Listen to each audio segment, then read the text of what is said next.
Bonjour, dans cette vidéo, nous allons voir comment effectuer les modifications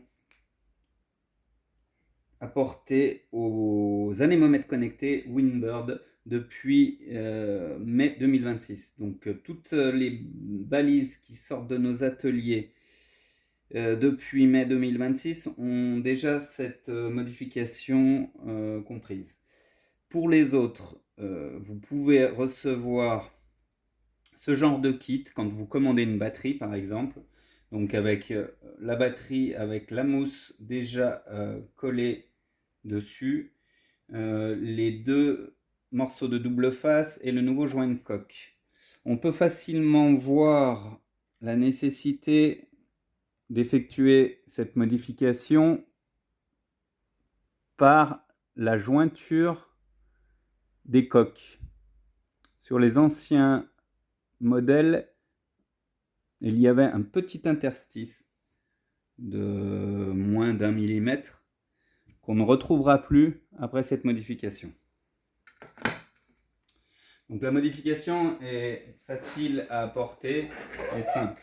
Elle nécessite un tournevis avec embout PH1. Pour ma part, je vais utiliser une visseuse, mais il faut être précautionneux car ce sont des vis inox et elles sont relativement faciles à endommager. Donc on commence par dévisser les 10 vis de la coque.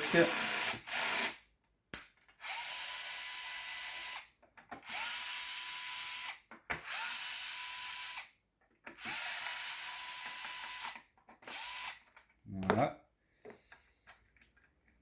On ouvre la coque en commençant par le côté des rives et en basculant au niveau de l'hélice. Ceci afin de ne pas sortir l'axe d'hélice.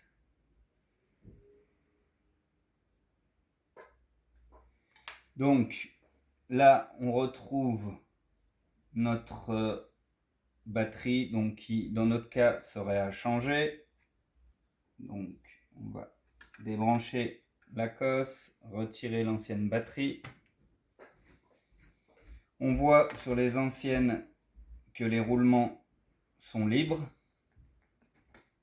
Si vous avez une version avec des tampons mousse, il est important de tous les retirer avec un cutter ou un tournevis plat. Donc il est bien important de tous les retirer, de retirer la surépaisseur, sinon ça risque de faire doublon.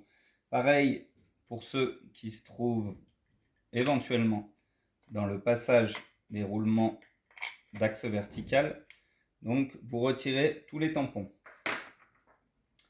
Ensuite, vous retirez également l'ancien joint qui est bien souvent transparent. Tac, on passe sous le câble d'antenne. Donc on pourrait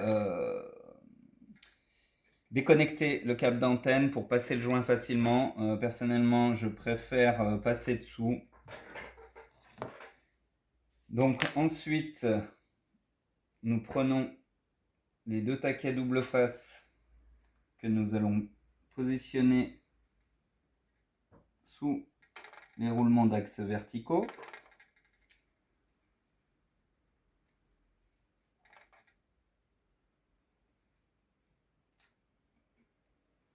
Voilà.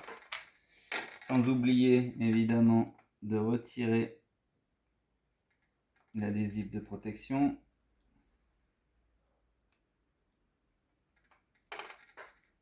Voilà, on peut remettre l'axe.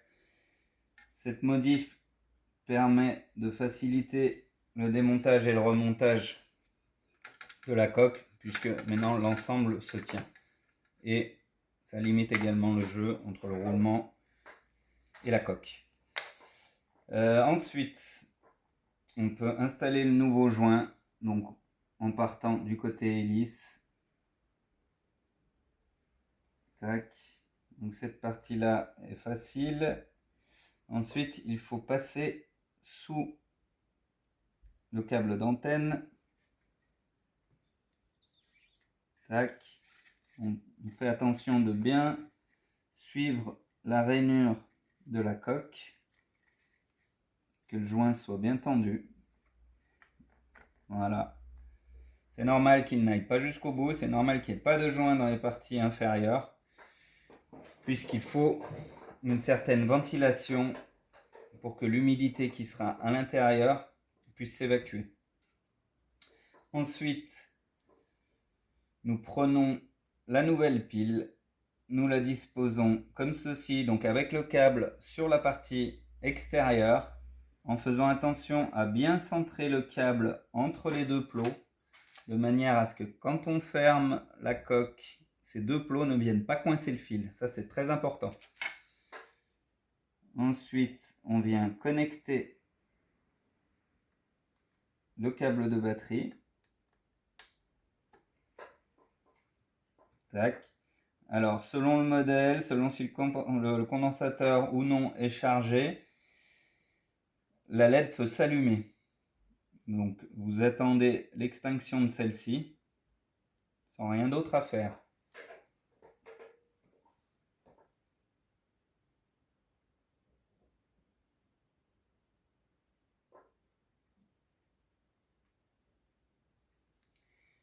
Vous allez positionner le câble comme ceci.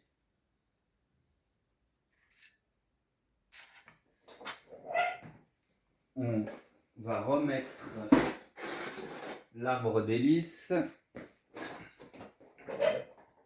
Tac, comme ceci. Donc en l'engageant par l'avant. Il y a un petit ergot dans la bague. Celui-ci doit être bien enclenché dans la coque inférieure.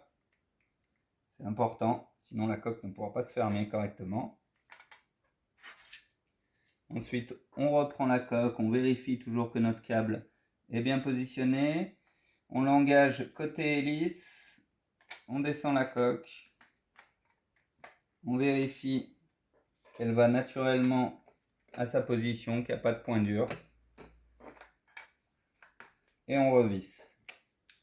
Pour ma part, avec un couple d'1,5, mais je vous conseille de le faire à la main afin de ne pas trop visser, sinon vous pourriez endommager les coques de manière définitive et il faudrait les changer. Voilà. On essaye de visser les vis diamétralement opposées afin de répartir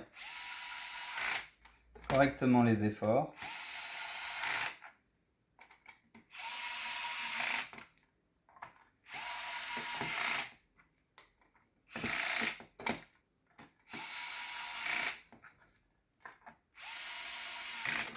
Les deux dernières. Et voilà. Donc là, on peut voir qu'il n'y a plus beaucoup de jeu, ni dans l'arbre vertical, ni dans l'arbre d'hélice. Et on voit que la coque est parfaitement jointive. Voilà. Et comme vous l'avez éteint avant cette opération, vous pouvez la rallumer, effectuer le calibrage si c'est nécessaire, mais normalement s'il a déjà été effectué, ça ne sera pas nécessaire. Voilà, merci.